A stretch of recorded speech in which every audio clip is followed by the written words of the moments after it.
What are some guy secrets girls don't know about? Sometimes when it's up, it's not because we're corny. But don't let that stop you, queen. Conversely, sometimes when it's not up, doesn't mean we're not corny. Give a brother a minute to relax. And pitch the dang tent. I once had a guy tell me, if a guy has morning wood, it doesn't mean you turn him on. He was probably just having a sex dream about someone else. Ever since then, I never try to initiate anything in the morning. Is that true? I don't know what that guy was smoking, or if he was just ducking with you.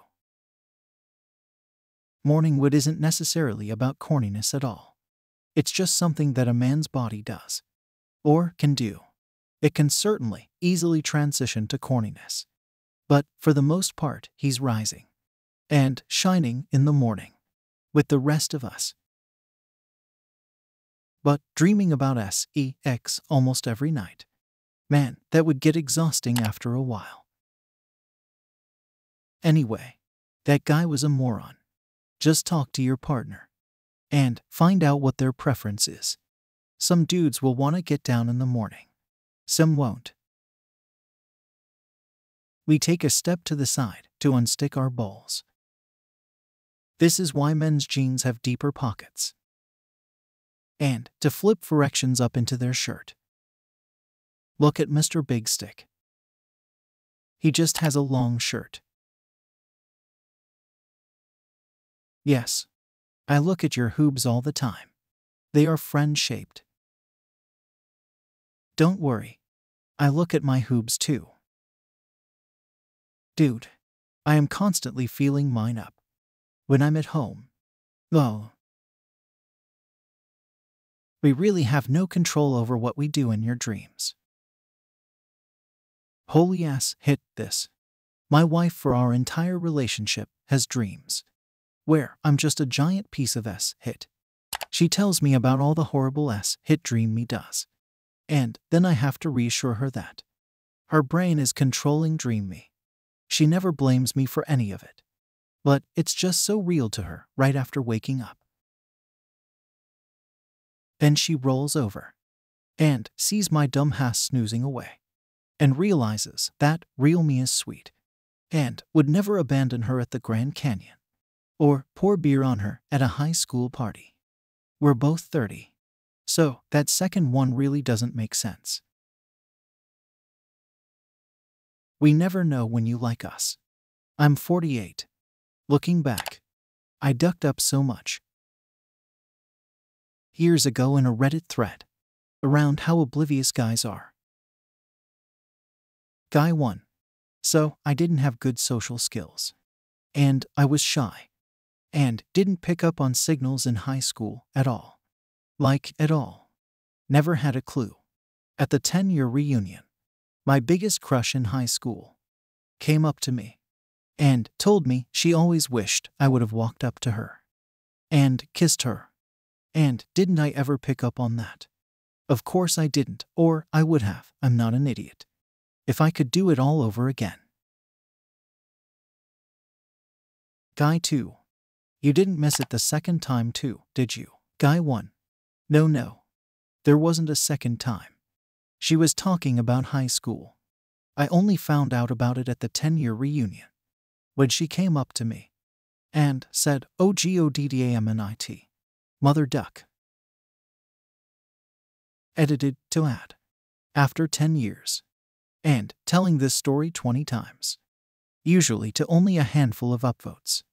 This is now my top comment. I wish I could remember the original story. It was much better than my paraphrasing. It might have been on Reddit. Might have been Dig.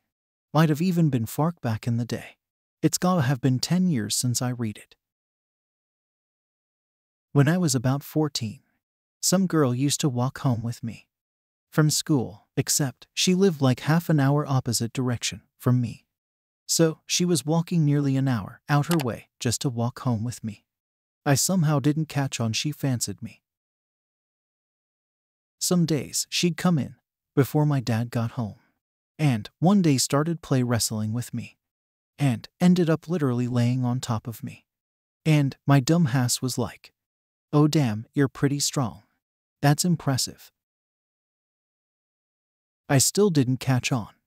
I literally realized, like 5 years later. Like, that girl ducking fancied you, you idiot. So, I feel like I'm up here with this guy for terms of obliviousness. Hello everyone. Before continuing the video, I am thrilled to announce that our YouTube channel now offers a membership program.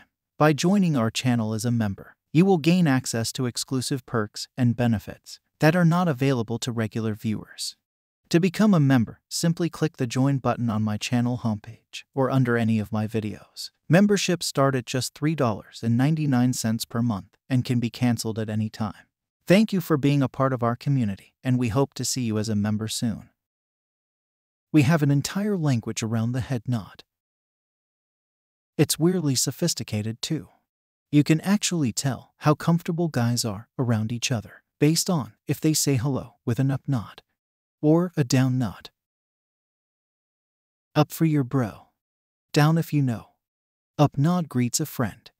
Down nod is acknowledgement of something, even if it is as simple as mutual existence. I do agree. It is more nuanced than that. Just heard that description before, and thought it fit pretty well. Please, for the love of God, let us know if you're into us. Don't wait for us to tell you first. Because we won't. Because we don't want to be called creeps. This, or just make it obvious that you are not into us, so we can move on.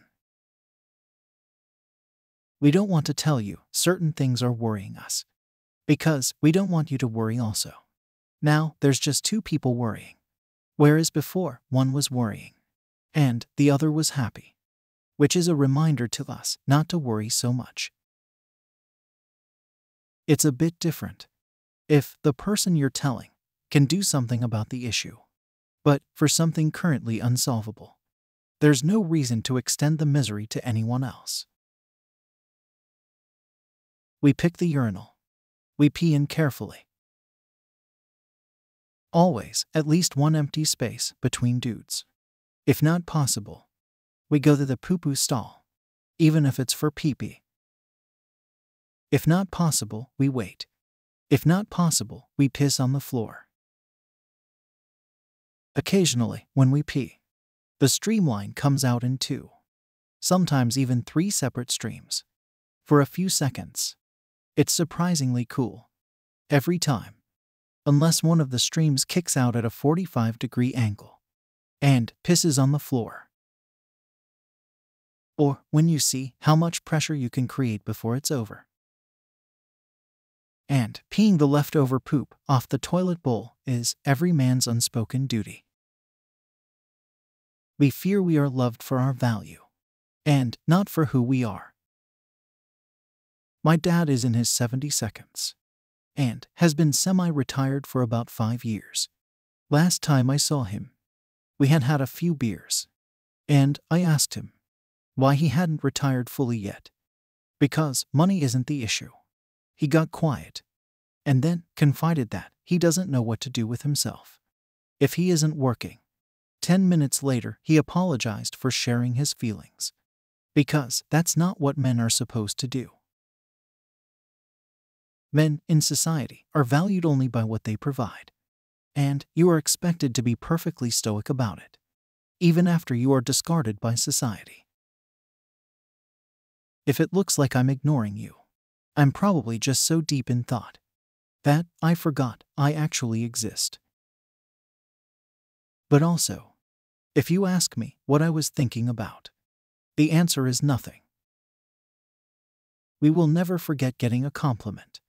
I used the same conditioner until it went out of production because someone told me my hair felt soft and smelled nice. My wife once told me I looked better in the dark work shirt than the light ones. I immediately went back to HR and asked for all dark shirts. But, drummer of Fenrir, didn't you just order all 11 light shirts the other day? Yes. Change it. You do know there will be a fee too. Yup. Change it. I know there's a fee. Change it.